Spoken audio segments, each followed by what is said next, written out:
بسم الله الرحمن الرحيم.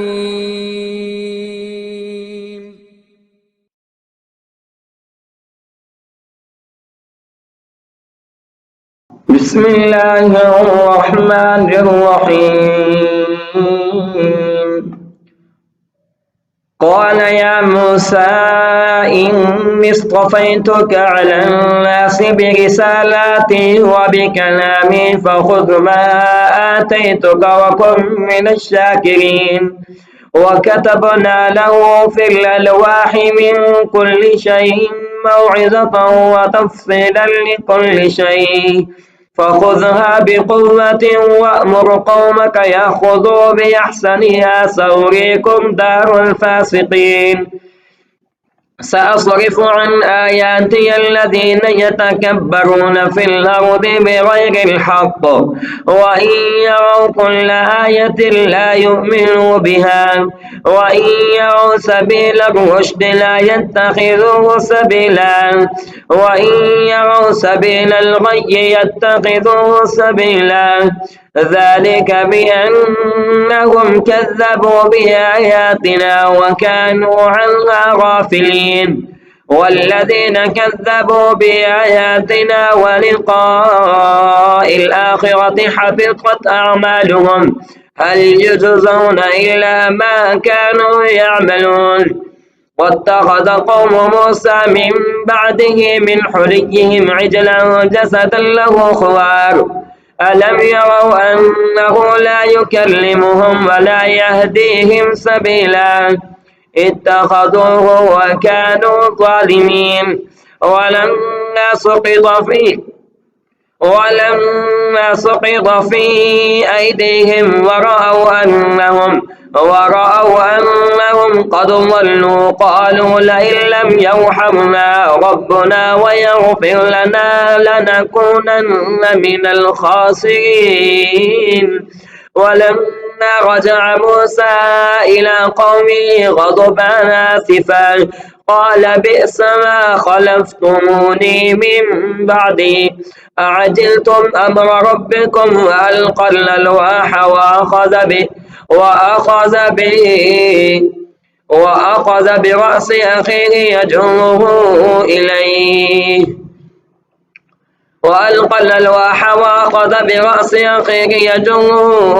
إليه قال ابن أم إن القوم استضعفوني وكادوا يقتلونني فلا تشمت بي الأعداء ولا تجعلني مع القوم الظالمين. قال رب اغفر لي ولأخي وأدخلنا في رحمتك وأنت أرحم الراحمين. إن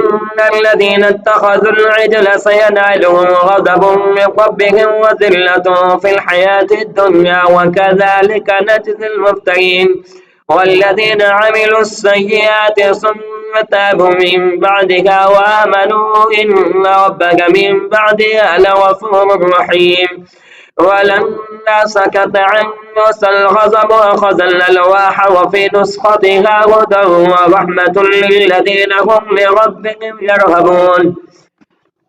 واختار موسى قومه 70 رجلا لميقاتنا فلما أخذتهم الرجفة قال رب لو شئت أهلكتهم من قبل وإياي أتهلكنا بما فعل السفهاء منا إن هي إلا فتنتك تضل بها من تشاء وتهدي من تشاء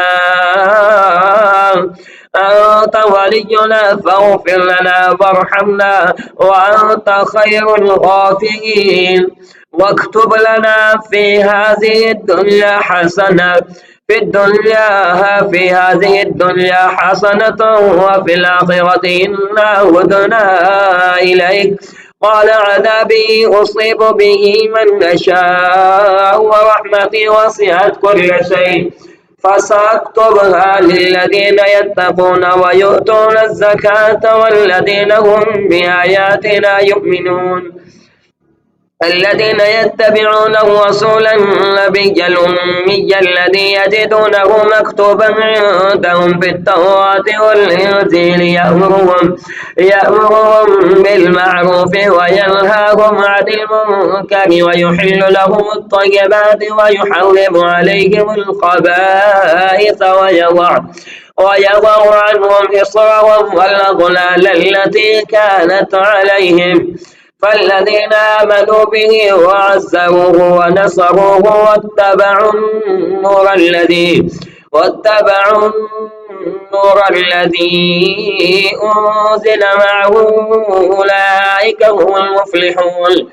قل يا أيها الناس إني رسول الله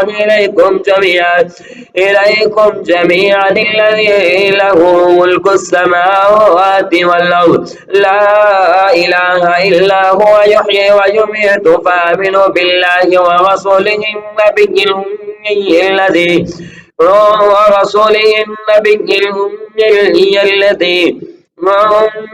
الذي يؤمن بالله وكلماته واتبعوه لعلكم تهتدون ومن قوم موسى أمة يهدون بالحق وبه يعدلون وقطعناهم 12 أصباطا أمما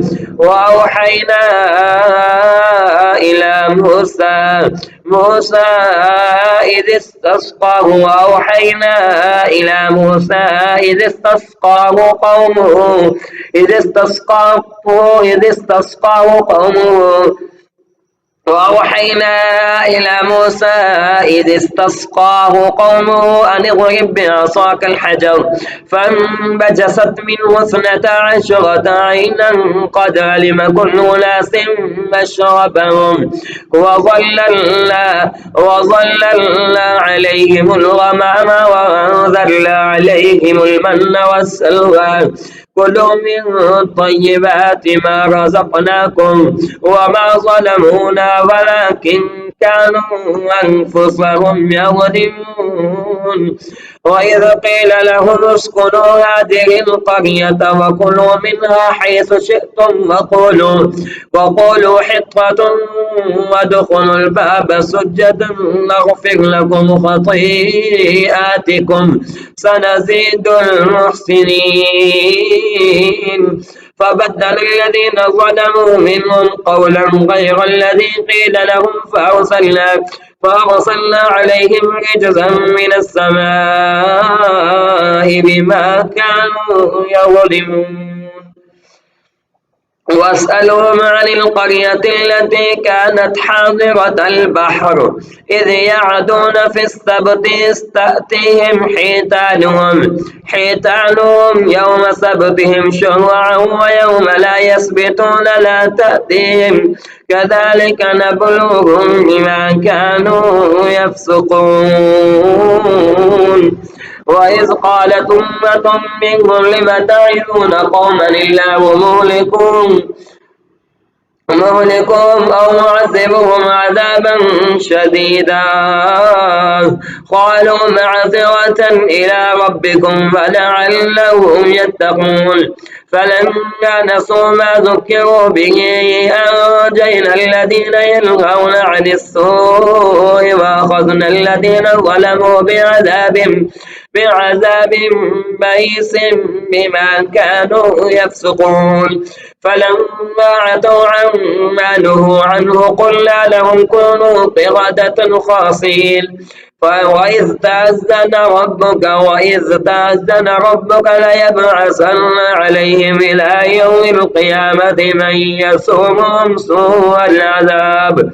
إن ربك لسريع العقاب وإنه لغفور رحيم وقطعناهم في الأرض أمما منهم الصالحون ومنهم دون ذلك وبلوناهم بالحسنات والسيئات لعلهم يرجعون فخلف من بعدهم خلف ورثوا الكتاب يأخذون عرض هذا الأدنى ويقولون سيغفر لنا وإن يأتيهم عرض مثله يأخذوه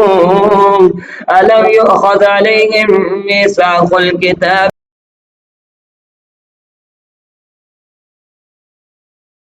فخلف من بعدهم خلف ورثوا الكتاب يأخذون عرض هذا الأدنى ويقولون سيغفر لنا وإن يأتيهم عرض مثله يأخذوه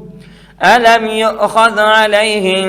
ميثاق الكتاب ألا يقولوا على الله إلا الحق ودرسوا ما فيه والدار الآخرة خير للذين يتقون فلا تعقلون والذين يمسكون في الكتاب وأقاموا الصلاة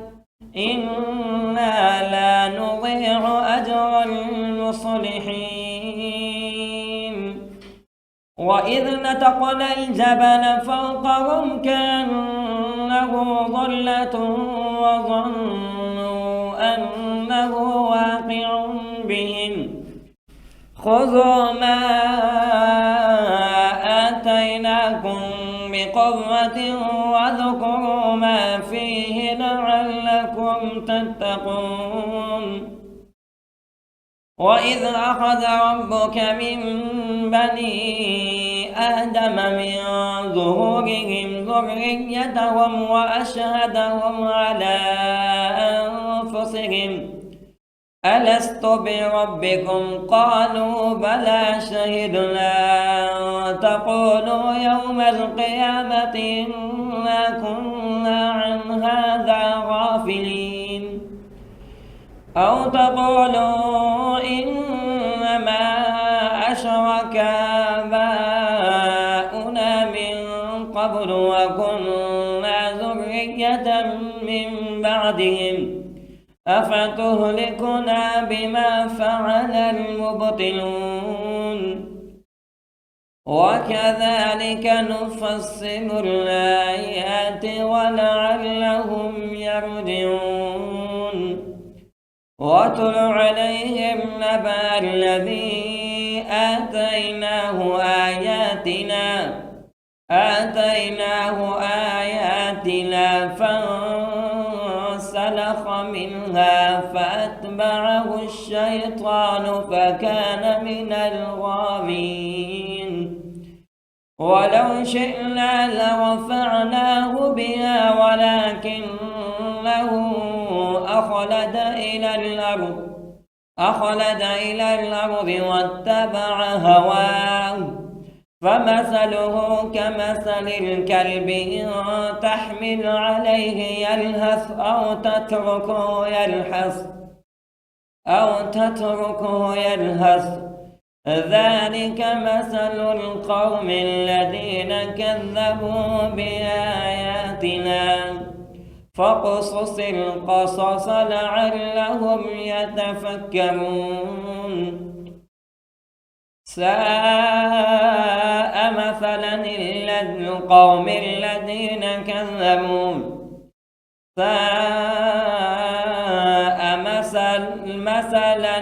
القوم الذين كذبوا بآياتنا وأنفسهم كانوا يظلمون ساء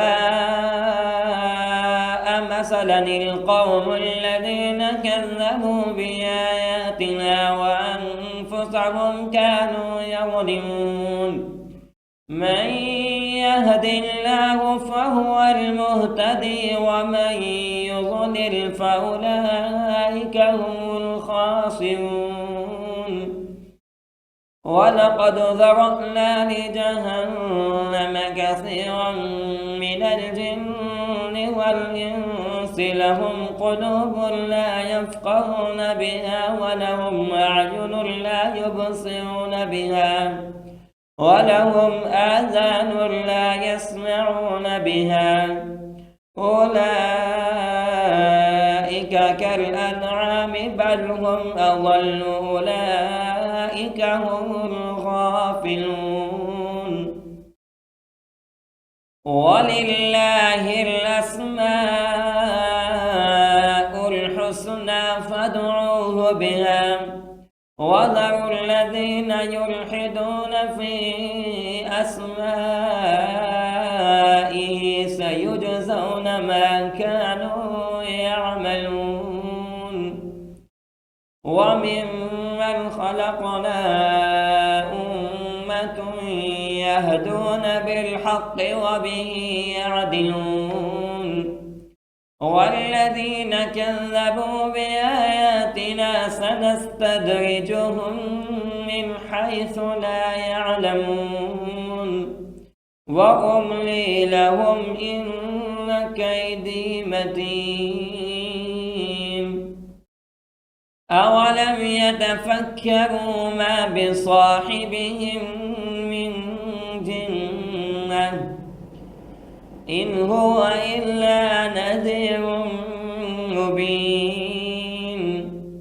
أولم ينظروا في ملكوت السماوات والأرض وما خلق الله من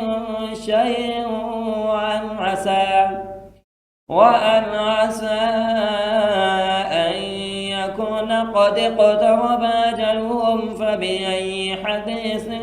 بعده يؤمنون من يضلل الله فلا هادي له ويذرهم في طغيانهم يعمهون يسألونك عن الساعة أيان مرساها قل إنما علمها عند ربي لا يجليها لوقتها إلا هو ثقلت في السماوات والأرض لا تأتيكم إلا بغتة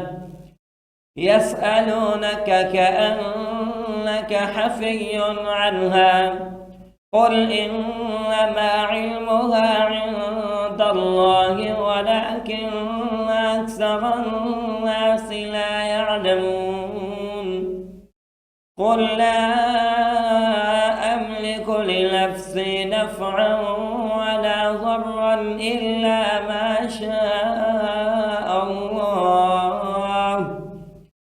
ولو كنت أعلم الغيب لاستكثرت من الخير وما مسني السوء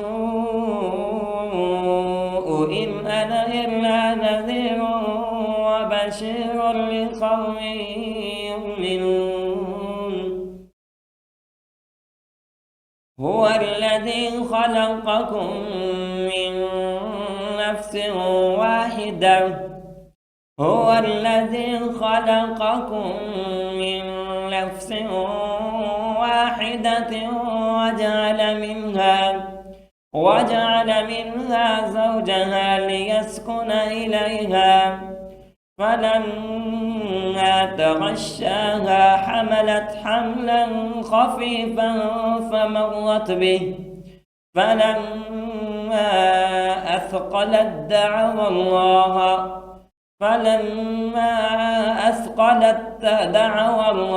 ربهما لئن آتيتنا صالحا لنكونن من الشاكرين فلما آتاهما صالحا جعلا له شركاء فيما آتاهما فتعالى الله عما يشركون أيشركون ما لا يخلق شيئا وهم يخلقون ولا يستطيعون لهم نصرا ولا أنفسهم ينصرون وإن تدعوهم إلى الهدى لا يتبعوكم سواء.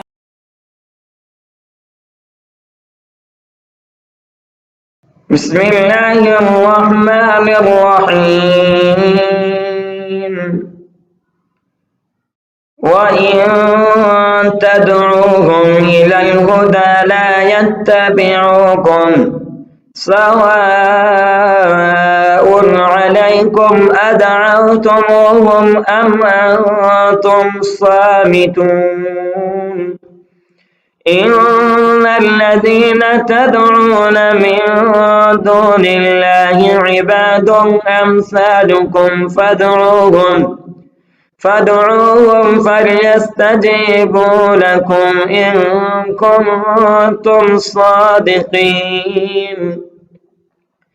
ألهم أرجل يمشون بها أم لهم أيدي يبطشون بها أم لهم أعين يبصرون بها أم لهم آذان يسمعون بها قل ادعوا شركاءكم ثم كيدون فلا تنظرون. إن وليي الله الذي نزل الكتاب وهو يتولى الصالحين. والذين تدعون من دونه لا يستطيعون نصركم ولا أنفسهم ينصرون. وإن تدعوهم إلى الهدى لا يسمعوا وتراهم ينظرون إليك وهم لا يبصرون. خذ العفو وأمر بالعرف وأعرض عن الجاهلين. وإما ينزغنك من الشيطان نزغ فاستعذ بالله إنه سميع عليم. إن الذين اتقوا إذا مسهم طائف من الشيطان تذكروا فإذا هم مبصرون. وإخوانهم يمدونهم في الغي ثم لا يقصرون. وإذا لم تأتهم بآية قالوا لولا اجتبيتها قل إنما أتبع ما يوحى إلي من ربي. وإذا لم تأتهم بآية قالوا لولا اجتبيتها قل إنما أتبع ما يوحى إلي من ربي هذا بصائر من ربكم وهدى ورحمة لقوم يؤمنون. وإذا قرئ القرآن فاستمعوا له وأنصتوا لعلكم ترحمون. واذكر ربك في نفسك تضرعا وخيفة ودون الجهر من القول بالغضب والآصال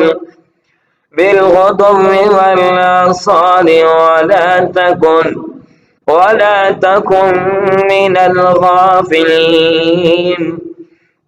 إن الذين عند ربك لا يستكبرون عن عبادته ويسبحونه وله يسجدون.